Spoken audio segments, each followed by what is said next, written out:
자, 안녕하세요. 네, 여보세요? 네, 반갑습니다. 아, 네, 안녕하세요. 예, 어떤 고민이 있으십니까? 저는, 약 한 달 전에, 예,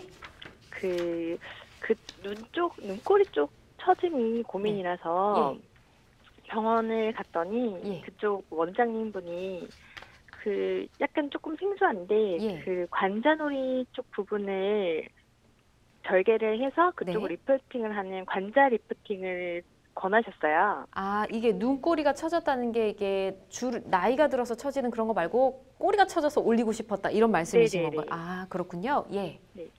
그래서 약 한 달 전에 네, 그 병원에 내원을 했더니 그렇게 예, 추천을 하셨고, 네, 그래서 약간 조금 생소하지만 그래도 원장님께서 그 설명해 주신 뭐 그 방법대로 하면 된다고 네, 그러셔서 수술을 시행을 했는데 예.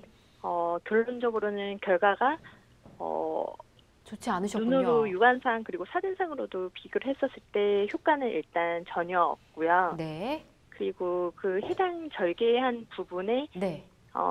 일단 흉터가 남으면서 그 어, 부위에 탈모가 지금 생겼어요, 일시적으로. 그래요. 네, 네네. 그래서 병원에 이제 경과를 보러 갔을 때 예. 이러이러한 걸 말씀을 드렸더니 음. 그 원장님께서도 그 효과 없다는 그 부분은 인정을 하셨어요. 아, 그래요. 네. 네네. 그리고 제가 이쪽 그 흉터 부분이랑 그 탈모 음, 쪽을 말씀을 드렸더니 네. 일시적인 거다. 음, 추후 뭐 3개월이나 있으면 머리가 다시 자란다 이러셨거든요. 3개월 있으면요. 네네. 예. 근데 이게 뭐 사람마다 틀리지만 네. 일단 제가 확인했을 때는 거의 10명 중에 6분은 뭐 그렇게 말씀을 하셨는데 네. 뭐 흉터에 머리가 자라지 않으신 분도 봤고 예. 일단은 그렇게 해서 일단 그 흉터 부분은 현재는 제가 기다려야 되는 상황이에요. 음, 네, 네. 근데 뭐 병원 측에서는 재수술로 이렇게 말씀을 하시는 중이고 네. 흉터 부분에 대해서는 기다려라 이렇게 말씀을 하시는데 네. 저렇게 말씀을 하시면 저는 그냥 일단 뭐 흉터 부분에 대해서도 저는 막연하게 기다려야 되는 건지 네. 뭐 이렇게 했는데 사실 뭐 지금도 이렇게 흉터는 절대 아니다라고 저렇게 입장을 하시는데 네. 만약에 흉터에 대해서 추가적으로 후에 치료비라든지 네. 이런 게 들어갔었을 때 그냥 제가 다 감당해야 되는 부분인지에 대해서 네, 지금 걱정인 알겠습니다. 부분이거든요. 네. 수술한 지 한 달 정도밖에 안 되셨으면 굉장히 고민이 되실 것 같고 또 흉터라는 건 또 시간이 지나야 차츰 없어지는 건 맞긴 하지만 지금 네, 상황에서 너무 고민이 되실 것 같아요. 뭐 네. 재수술 이야기도 하고 있다고 하고 추후에 그 흉터가 안 없어지면 또 손해배상 청구도 해야 될 것 같은데 지금 이현웅 변호사님 함께 듣고 계셨거든요. 네네. 예, 질문 나누면서 좀 해결해 보도록 하겠습니다. 네. 네. 안녕하세요. 이현웅 변호사입니다. 아, 네, 예, 예. 안녕하세요. 참, 사연을 듣다 보니까 걱정이 참 많으실 것 같아요. 아, 네네. 사실은 의료 과실에 관한 문제인데요. 네네. 이제 특히 성형수술 같은 경우는 요새 많이 성형수술을 하면서 그 부작용이 많이 드러나거든요. 그래서 네. 지금 이런 경우는 이제 사실 의료소송은, 입증 부분들이 상당히 곤란한 부분이 있어서 사실 좀 어렵고 긴 부분이 있지만 네. 이렇게 부작용이 명백한 경우, 그러니까 말하자면 절개한 쪽에 성형수술 했는데 막 머리카락도 없고 수술 자국이 다 보인다. 그리고 또 하나는 사전에 고지 의무 위반이나 설명 의무 위반도 녹취가 있다. 증거들이 상당히 존재해요. 그리고 수술 동의서와 진료 기록부서 사본은 나중에 그 요청해서 안 주면 소송 제기해서 그때 이제 그 문서 제출 명령 신청으로 받으면 될 것 같고요. 네네. 이 사건의 해결 방법은 사실은 그런데 이제 중대한 의료과오라 가지고 금액 효과가 아주 커버리면 소송을 제기하는 게 당연하고요. 근데 그렇지 않고 사실은 당사자에겐 큰 손해고 큰 고통이지만 금액이 아주 뭐 몇천만 원 단계에 이르지 않아서 좀 소송 제기하는 것 자체가 일단 의료소송은 본인이 좀 상당히 익숙하지 않기 때문에 모든 소송이 익숙하지 않지만 의료 용어는 더 익숙하지 않잖아요. 네네. 그래서 변호사 비용 또 신체 감정을 하면 신체 감정 비용 이런 부분들이 들어가기 때문에 사실 1차적으로는 의료분쟁조정위원회라는 곳이 있습니다. 의료분쟁조정위원회. 여기 신청을 할 수 있는데 이것도 사실은 되도록이면 변호사 도움을 받아 신청하는 게 좋아요. 그냥 신청할 수 있는 건 아니고 여러 가지 과실이나 이렇게 입증해야 될 부분이 있으니까요. 네. 여기서 손해배상을 받을 수 있는 범위는 손해 3분설에 기해서 현재 이것에 대한 치료비 그리고 향후 이것을 원상회복할 때 필요한 치료비, 향후 치료비까지 받을 수 있거든요. 그리고 만약 치료하는 동안에 입원을 한다면 입원 기간에 일시이익, 내가 원래 받았던 급여 또는 어느 정도 그것이 노동력 상실률에 이를 정도로 심각하다면 그것이 한시장에 인정된다면 그 금액까지 받을 수가 있고요. 또 이런 불법적인 치료 어떤 과실로 인한 위자료까지 청구할 수 있는 데 손해 3분설이라고 해요. 손해배상의 종류는 손해배상 가로 열고 의라고 되어 있고요. 손해배상 가로 열고 의로 되어 있는데 기본적으로 손해에 대해서 손해의 입증은 그렇게 어렵지는 않습니다.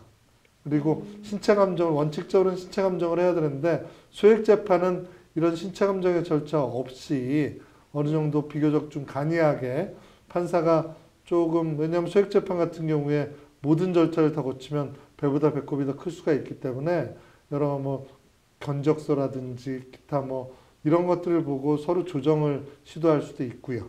그래서 지금 실례지만 그 성형수술비로는 얼마를 지급했죠? 거의 300만 원 정도 300만 원 정도. 들어간 것 같아요. 재수술할 때는 얼마 정도 들어간다고 하죠? 네?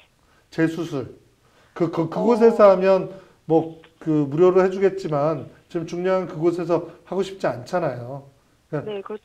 다른 곳에서 재수술을 하게 되면 뭐 1차로 끝날 것인지 2차로 이걸 봐야 되거든요. 그래서 재수술을 하게 되면 그 수술 비용, 청구할 수 있는 비용들이 그리고 그게 단순히 입원이 필요 없다면 뭐 일시이익은 없고요. 위자료 이 정도거든요. 그래서 위자료는 어쨌건 수술의 종류에 따라서 또 수술의 난이도나 이 사람이 또 이렇게 해가지고 있게 되는 고통 정도를 재판부에서 판단해서 위자료를 지급하게 되기 때문에 그래서 그런 부분들을 말하자면 지금 어쨌건 재판부의 재량으로 위자료를 산정하는데 위자료의 보충적 기능 때문에 수술비나 재수술비나 여기에 대해서 아무래도 일시이익이 없다 하더라도 여자로서의 또 고통이라든지 또 기회 비용이라든지 또 이런 부분들을 종합적으로 참작을 하죠. 그래서 사실은 소송을 하면 물론 이제 그 의료 기록에 대해서도 증거 제출 명령 신청을 하고요. 또 의협의 관련 그 성형학회에 대해서 사실조회 신청도 합니다. 그리고 원칙적으로는 신체 감정도 해야 되고요. 이게 성형수술비가 얼마나 드는지. 사실 그 비용은 이제 신체 감정한 비용은 전액 상대방한테 다시 청구할 수가 있는데 변호사 비용은 속가의 이제 3천만 원 이하에는 속가의 10%까지만 청구할 수가 있어요. 그래서 이제 이걸 뭐 1,000만 원 청구해가지고 인용이 되면 100만 원밖에 못 받거든요. 뭐 800만 원 인용되면 이러면 1,000만 원 청구해서 800만 원 인용하면 10분의 2는 뭐 이쪽이 부담한다 그러면 또 그 중에서 깎일 수가 있고 그래서 뭐 500만 원 청구한다면 변호사 비용은 50만 원까지만. 물론 이제 이게 막 1억 원이 되면 740만 원까지 되고 5천만 원이 되면 440만 원 되고 이런데 변호사 비용을 상대방한테 좀 속가가 작으면 인용될 수 있는 금액이 작으면 변호사 비용은 조금밖에 청구하지 못해요. 그래서 일단 법무사 비용도 일부는 청구할 수 있어요. 상대방에게 그 법무사 보수표에 의해서 일부는 또는 변호사무실에서 하더라도 그 준해서 청구할 수 있기 때문에 서류 작성 비용이라는 형태로 어떤 영수증을 받고 하면 할 수 있으니까 변호사를 선임하지는 않더라도 변호사의 도움을 받거나 법무사의 도움을 받아 진행하면 그 법무사 보수는 변호사 보수보다 훨씬 적으니까 본인이 출석하게 되긴 하지만 그 비용 중에 일부도 변호사는 속가의 10분의 1이지만 법무사는 훨씬 더 금액이 좀 작고 물론 본인이 소송을 수행해야 되지만 그렇게 진행하시는 게 좋겠습니다. 혼자 소송을 진행하는 건 무리고요. 어쩌면 법무사의 도움을 받거나 변호사들 중에 본인 소송 도움이라고 해서 서류 작성과 소송 진행에 도움을 주는 서비스를 제공하는 분들이 계세요. 그래서 그런 그 변호사하고 방문 상담하면서 그렇게 진행할 수 있는지 여부를 확인하시면 그런 부분에 있어도 영수증 처리가 되면 실제로 일부의 이제 변호사 보수로서가 아니라 그때는 일부의 서류 작성 비용으로 그 보수를 청구할 수 있습니다. 소송 비용으로. 네. 그 상대방이 그 병원이라도 뭐 상대방 측에 뭐 이런 변호사 비용을 부담을 전가를 할 수 있다는 말씀이시죠? 그렇죠. 왜냐하면 상대방도 변호사를 선임하는데 그다음에 이제 조정을 하게 되면요.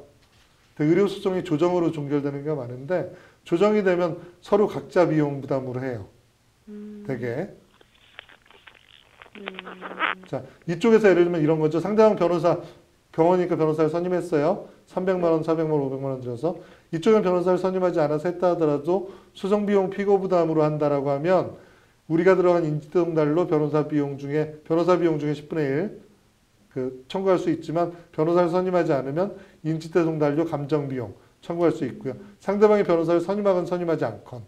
그런데 상대방이 변호사를 선임했는데 우리가 많이 청구했다가 일부만 인용이 되면 소송 비용을 각자 부담하거나 아니면 뭐 5대5라든지 6대4로 하면 오히려 우리가 소송 비용을 물어줘야 되는 사태가 벌어질 수 있죠.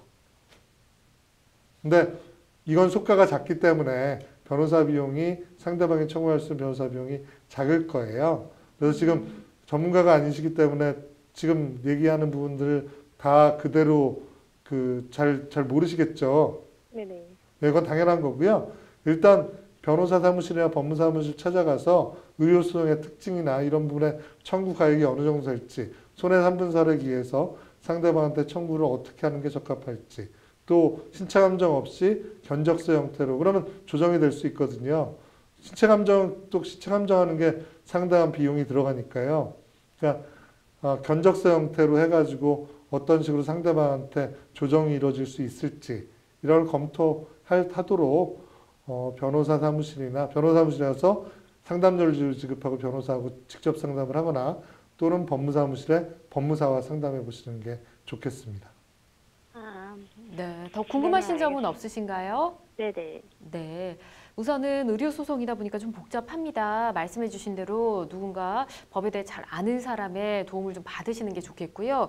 아까 말씀 중에 본인 소송 도우미를 해주시는 변호사님이 또 있다고 하셨으니까 예, 예. 검색해보면 쉽게 찾을 수 있을까요? 그렇죠. 그렇기도 하고요. 예. 또 저 같은 경우도 소송 날 때 이제 보통은 저는 안 하는데 네. 지인들이거나 네. 또는 이제 되게 제 사무실은 1층에 있다 보니까 뭐 지나가다 오시는 분들이 있어요. 예. 그런 분들을 선임하라 그러기 힘들 때는 그냥 작성해 드리기도 합니다. 그래서 각자의 경우에 따라 틀려요. 또 그걸 전문적으로 하는 변호사들도 있긴 한데 어쨌건 뭐 조금 이제 전문가들이 작성하는 게 좀 다르니까요. 그렇죠. 네. 그런 의료소송은 조금 이제 말하자면 비전문가가 하기는 너무 용어나 또 뭐 아까 문서제출 명령, 뭐 사실 조회, 또 손해액의 입증, 인과관계, 뭐 또 이런 여러 가지 좀 모르는 부분들이 또 의료 용어, 네. 또 뭐 진료 기록도 약간은 좀 봐야 되고 약간 의료 내용도 좀 봐야 되고 이러기 네. 때문에 좀 혼자 하시기는 힘들어요. 그래서 도움을 받아야 되는데 변호사 선임하려면 돈이 많이 드니까 맞아요. 몇백만 원짜리 소송은 10분의 1밖에 안 되니까 배상받을 수 있는. 그래서 아까 말씀드린 대로 최대한 비용을 줄이면서 전문가의 도움을 받아서 진행하는 본인 네. 소송 도움이나 또는 조금 의료 소송을 도움을 줘본 법무사나 이렇게 통해서 진행하시는 게 좋겠습니다. 알겠습니다. 소송은 본인이 수행합니다. 네. 직접 소송을 하시되 이렇게 도움을 받으실 수 있는 방법을 전해드렸으니까 한번 주변을 가까운 곳에 한번 찾아보시기 바라겠습니다. 네네, 고맙습니다. 네, 잘 마무리하시길 바랄게요.